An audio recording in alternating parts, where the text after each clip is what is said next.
이 월납입금만 보고서 리스를 구매한 사람은 바보예요. 이러면 차를 사면 안 되는 사람인 거죠.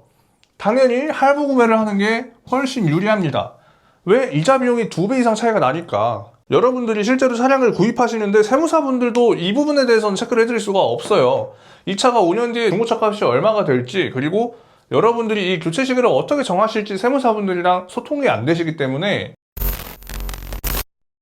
오늘은 수많은 유튜브 영상들을 보고 블로그 내용들을 봐도 알려지지 않았던 사업자분들의 차량을 구입하는 방법에 대해서 정확하게 알려드리도록 하겠습니다. 세무사분들도 이 내용에 대해서는 알고 계시겠지만 실제로 차를 많이 팔아본 사람 입장에서 지출 비용 비교를 통해서 여러분들에게 알려드리기에는 굉장히 어려운 부분들이 많이 있어요. 경험적인 부분들도 많이 들어가야 되기 때문에. 그래서 오늘은 사업자분들이 정말 어떻게 차를 구입을 해야 되는지에 대해서 명쾌하게 결론을 내려드리겠습니다. 우선 구입 방식에 대해서 간단하게 한번 말씀을 드릴게요. 현금, 할부, 리스, 렌트 이렇게 총 4가지 구입 방식이 있는데 여기서 현금하고 할부는 자산으로 취득을 하는 거죠. 옛날에는 사업자분들이 내 명의로 취득을 하는 게 건보료가 인상이 돼서 굉장히 꺼려하는 방식이었습니다. 근데 요즘에는 건보료 인상이 되지 않죠. 그렇기 때문에 현금 할부로 구매를 하셔도 아무 상관없습니다. 그리고 리스 같은 경우에는 대출이에요. 그렇기 때문에 여러분들이 대출을 계획하셨거나 대출을 받을 일이 있다라고 하시면 할부랑 리스는 조금 신중하게 고려를 해주셔야 됩니다. 그리고 렌트 같은 경우에는 상품이에요.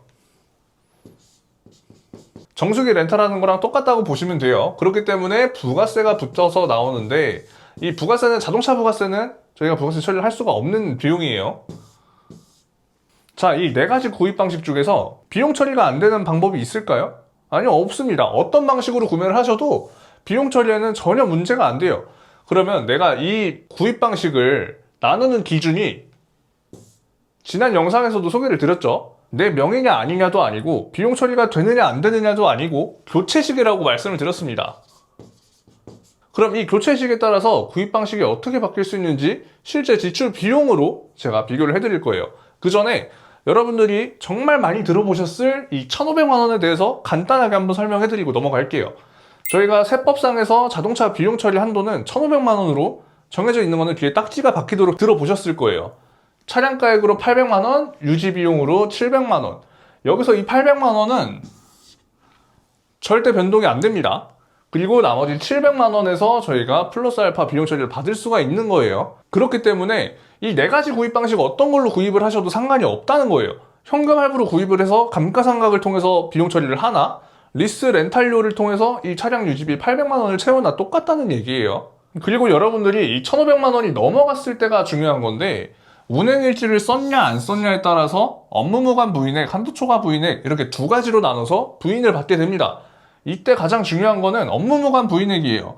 이거는 법인 같은 경우에는 대표자 상여금으로 꽂히기 때문에 건보료 폭탄, 세금 폭탄을 맞게 되는 거예요.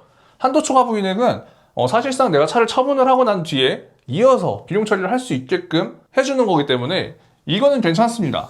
이 부분에 대해서 제가 더 설명을 드릴 수 있는 부분들이 많지만 운행일지 작성하는 거, 부인액에 관련된 거 모두 다 세무적인 거잖아요. 이 부분에 대해서 담당 세무사님이랑 얘기를 해보시면 정말 명확한 솔루션이 나올 거기 때문에 담당 세무사랑 상담을 해보시길 바라겠고요. 제가 말씀드리고 싶은 건 이 실제 지출되는 비용에 대해서 어떻게 따질 것이냐입니다. 우선 예시 차량으로 차량가액 1억짜리 차를 선정을 했어요. 이유는 없고 그냥 1억짜리가 계산하기 편해서. 시등록세는 636만 원이 나오고 보통 1억짜리 차량들이 5년 뒤에 중고차 값이 5천만 원 정도가 나옵니다. 이거는 만약에 SUV거나 조금 인기가 많은 차량이다 라고 하면 여기서 더 올라갈 거고, 스포츠카다, 감가가 큰 차량이다 하면은 좀 떨어질 건데 그냥 평균적으로 기준 잡기에는 50% 정도 보시면 됩니다.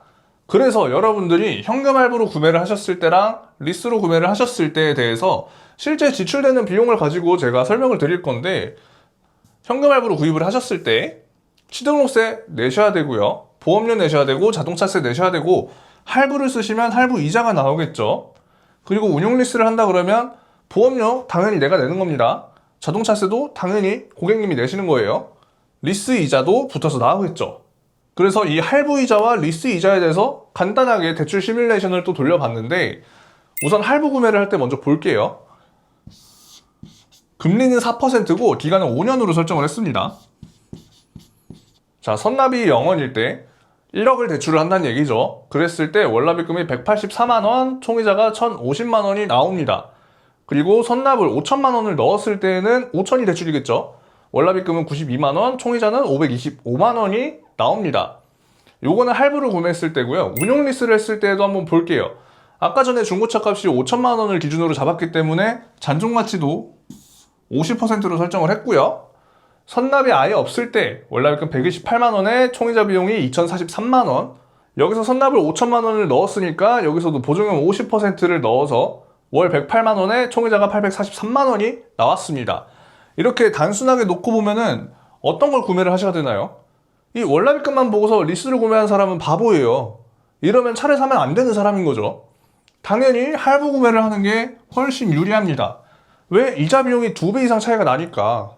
그런데 제가 기준을 잡아드리는 게 있죠. 교체 시기가 기준이 돼야 되는 건데 이번 영상에서는 저희가 5년으로 기준을 잡았어요. 이렇게 했을 때에는 실제 지출 비용이 어떻게 변화하는지도 설명을 드릴게요. 여기서 취등록세 내신 부분 있죠. 그리고 중고차로 5천만원짜리 차를 판매를 하면 부가세가 10%가 나와서 대략 450만원 정도가 나옵니다. 그러면 이 1억짜리 차를 내 자산으로 취득하신 분은 636만원에 450만원까지 지출을 하시게 되는 거예요. 처음에 내셨고 판매하실 때 내시는 거고 할부 이자를 쓰신 거고 이게 되시죠? 그렇기 때문에 선납이 빵원인 차량 같은 경우에는 총이자 1,050만원에 이 비용을 더한 금액 2,136만원의 비용이 지출이 되는 겁니다. 선납을 50%한 경우에는 여기 1,086만원에 525만원을 더해서 대략 1,600만원을 지출을 하셔야 돼요. 반대로 운용리스에서는 이자 비용만 내고 끝이에요. 어차피 내가 자산으로 취득을 하는 거나 리스를 하는 거나 보험료 똑같고 자동차세 똑같이 내요. 비용이 달라지지 않아요. 단순하게 비교를 할 수 있는 거는 취등록세와 중고차로 판매를 했을 때 나오는 부가세, 그리고 할부이자, 리스이자 이것만 가지고서 비교를 할 수가 있는 거예요. 그래서 여러분들이 이렇게 비교를 해보시면은 할부를 구매하는 것보다 리스를 하는 게 조금씩 싸지기 시작을 하네 라고 감이 오실 겁니다. 심지어 보증금을 50%까지 넣었을 때는 총이자 비용이 843만원인데 선납을 5천만원 넣은 대출에서는 1,600만원 정도가 나왔어요.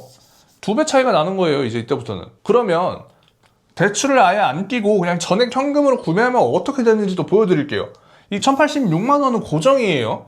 만약에 이 중고차 값이 올라가면 부가세도 올라가고 이 금액도 올라가는 거고, 중고차 값이 떨어지면 이 금액도 떨어지고 이 금액도 떨어지는 거겠죠.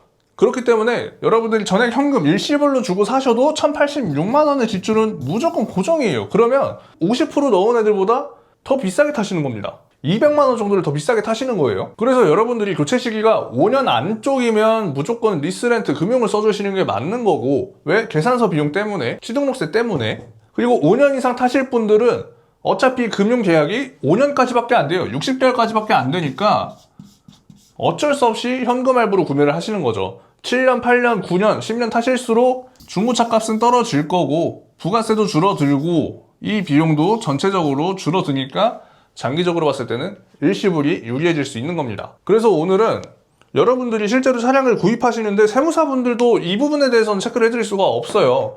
이 차가 5년 뒤에 중고차 값이 얼마가 될지, 그리고 여러분들이 이 교체 시기를 어떻게 정하실지 세무사분들이랑 소통이 안 되시기 때문에 실제로는 이렇게 지출이 된다라는 거를 모르고 계십니다. 현금 일시불이 그냥 무조건 제일 싸다고 생각을 하시는 분들이 있어요. 근데 그거는 받았을 때 계산서를 안 끊어도 되시는 분들만 해당이 되는 거고요. 법인사업자, 개인사업자, 프리랜서, 나중에 계산서를 다 끊어야 되는 사람들이죠. 그러면은 무조건 현금 일시불이 제일 싼 견적서가 아니게 되는 겁니다. 그때부터는. 그래서 여러분들이 내가 살려는 차는 어떻게 해당이 되는지, 실제로 현금 할부를 구매했을 때, 리스렌트로 구매를 했을 때 견적서 비교하는 게 사실 좀 어렵거든요. 여기 보여드리는 양식처럼 제가 정리를 해서 전달을 해드리고 있어요. 여러분들은 이걸 가지고 세무사분이랑 상담을 받기만 하시면 되는 겁니다. 둘 중에 뭐가 더 맞는 솔루션인 건지 직접 검토하시고 구매를 하시면 되는 거예요. 그렇기 때문에 여러분들이 내 차는 어떻게 되는데, 이 차는 어떻게 되는데 궁금하실 거거든요. 그러면 저한테 편하게 문의 주세요. 제가 해드리는 업무가 그런 역할이니까 편하게 문의 주시면 되고, 다음에도 좀 더 유익한 주제 선정해서 찾아뵙도록 하겠습니다. 감사합니다.